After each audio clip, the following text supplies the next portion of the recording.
நண்பர்களுக்கு வணக்கம்.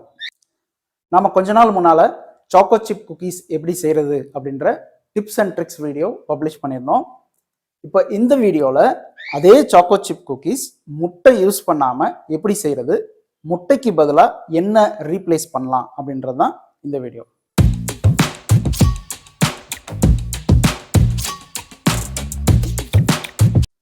ஃபர்ஸ்ட் ஸ்டெப்ல நாம மிக்ஸ் பண்ண வேண்டிய ட்ரை இன்கிரீடியன்ஸ் எல்லாம் மிக்ஸ் பண்ணி வச்சுக்கலாம். இதில் 100 கிராம் மைதா எடுத்திருக்கேன். அது கூட 10 கிராம் கொக்கோ பவுடர் சேர்த்துறேன். ஏற்கனவே நிறைய வீடியோவில் சொன்னது தான், கொக்கோ பவுடர் இருக்கிறதுனால நான் இதில் பேக்கிங் சோடா சேர்த்துக்கிறேன். அன்சால்டட் பட்டர் யூஸ் பண்ணுறேன், அதனால் ஒரு பிஞ்ச் அளவுக்கு உப்பு சேர்த்துக்கிறேன்.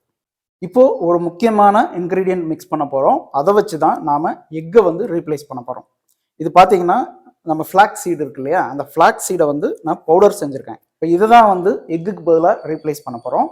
என்ன ரேஷியோன்றதை நான் கடைசியில் சொல்கிறேன். இப்போ இந்த ரெசிபிக்கு 1.5 டீஸ்பூன் 5 கிராம்ஸ் அளவுக்கு இந்த ஃப்ளாக்ஸ் சீடு நான் எடுத்திருக்கேன் பவுடரு.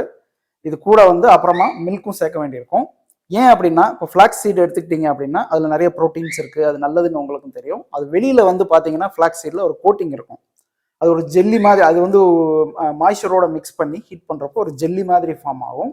அந்த ஃபார்மேஷன் தான் எம்எல்சிஃபயராக ஆக்ட் பண்ணும் ஒரு ரெசிபியில்.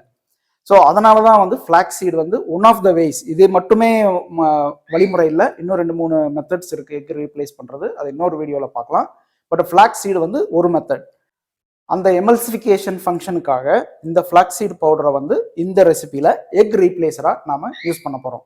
இப்போ இந்த 1.5 டீஸ்பூன் இல்லைனா 5 கிராம்ஸ் அளவுக்கு உண்டான அந்த ஃப்ளாக்ஸ் சீட் பவுடரை இந்த மைதா கூட இப்போ நான் சேர்த்துறேன். இது எல்லாத்தையுமே இப்போ மிக்ஸ் பண்ணிக்கலாம். ஃப்ளாக்ஸ் சீடு உங்களுக்கு நல்ல ஹெல்த்தியானதும் கூட. இப்போ 100 கிராம் அன்சால்டட் பட்டர் எடுத்துக்கலாம். பட்டரை கொஞ்சம் சாஃப்டாக இருக்கிற மாதிரி வச்சுக்கோங்க. இப்போ லைட்டாக அதை க்ரீம் பண்ணிக்கலாம். இந்த மாதிரி க்ரீம் பண்ணி சாஃப்ட் பண்ணதுக்கப்புறம் இதில் 110 கிராம் ப்ரௌன் சுகர் சேர்க்க போகிறேன். ஆனால் கொஞ்சம் கொஞ்சமாக சேர்த்துட்டு க்ரீம் பண்ணிகிட்டே வறுக்க போகிறேன். ரெண்டுமே பீட் பண்ணியாச்சு. ஓவர் பீட் பண்ணாதீங்க, பட்டர் தண்ணி மாதிரி ஆயிரும். இப்போ இதில் 15 மில்லி இல்லைன்னா 3 டீஸ்பூன் அளவுக்கு பால் சேர்க்குறேன். அதையும் லைட்டாக பீட் பண்ணிக்கிறேன். நம்ம மிக்ஸ் பண்ணி வச்சுருக்கிற இந்த ஃப்ளார் மிக்ஸ் இருக்கு இல்லையா, ட்ரை இன்க்ரீடியன்ஸ், அது எல்லாத்தையும் இப்போ இதில் சேர்த்துடலாம். இதுக்கப்புறமா உங்களுக்கு பீட்டர் தேவைப்படாது, ஸ்பேச்சுலா வச்சுட்டு இதை அழகாக ஃபோல்ட் பண்ணிடலாம். இந்த மாதிரி நல்லா மிக்ஸ் பண்ணதுக்கப்புறம் சாக்லேட் சிப் சேர்த்துக்கலாம். நான் சாக்லேட்டையே கிரேட் பண்ணி அதில் சேர்த்துருக்கேன். நீங்கள் சாக்லேட் சிப் இருந்ததுன்னா அது சேர்த்துக்கலாம். இந்த மாதிரி மூடி போட்டு ஃப்ரிட்ஜில் 1 மணி நேரம் வச்சிடணும். வீடியோவை கடைசி வரைக்கும் பாருங்கள், முக்கியமான இன்ஃபர்மேஷன் லாஸ்ட்டில் இருக்குது. ஃப்ரிட்ஜில் வச்சு 1 மணி நேரம் ஆயிடுச்சு. இந்த மாதிரி எடுத்துகிட்டு சாக்லேட்டில் ஒரு தடவை டிப் பண்ணிவிட்டு இதில் வச்சுருங்க. அடுத்தது வைக்கிறப்போ கொஞ்சம் கேப் விட்டு இந்த மாதிரி வைங்க, ஏன்னா ஸ்ப்ரெட் ஆகும். அவன் 170லேருந்து 180 வரைக்கும் இருக்கிற டெம்பரேச்சர் செட் பண்ணிக்கோங்க. இதை பேக் பண்ணிடலாம். இந்த குக்கீஸ் 15 நிமிஷம் ஆச்சுங்க பேக் பண்ணுறதுக்கு. பாருங்கள், ஃபஸ்ட் கிளாஸ் ஷேப்பில் ஃபஸ்ட் கிளாஸாக வந்திருக்கு குக்கீஸ்.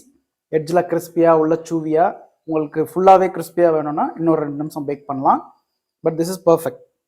ஸோ நீங்கள் எக்கை ஒரு ரெசிபியில் ரீப்ளேஸ் பண்ணுறதுக்கு, ஃபார் எக்ஸாம்பிள் குக்கீஸ் ரெசிபியில் ரீப்ளேஸ் பண்ணுறதுக்கு ஃப்ளாக்ஸ் சீட் பவுடர் யூஸ் பண்ணீங்க அப்படின்னா 1 டேபிள் ஸ்பூன் ஃப்ளாக்ஸ் சீட் பவுடருக்கு 3 டேபிள் ஸ்பூன் தண்ணி யூஸ் பண்ணணும். மில்க் கூட யூஸ் பண்ணிக்கலாம்.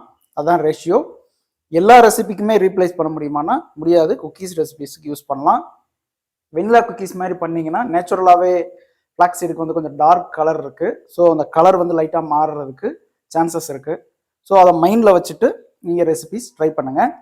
இந்த ரெசிபி உங்களுக்கு பிடிச்சிருக்குன்னு நம்புகிறேன். ஏதாவது டவுட் இருந்தால் கீழே கமெண்ட்டில் கேளுங்க. அடுத்த வீடியோவில் உங்களை பார்க்குற வரைக்கும் பை ஃப்ரம் ஷெஃப் பிரதீப்.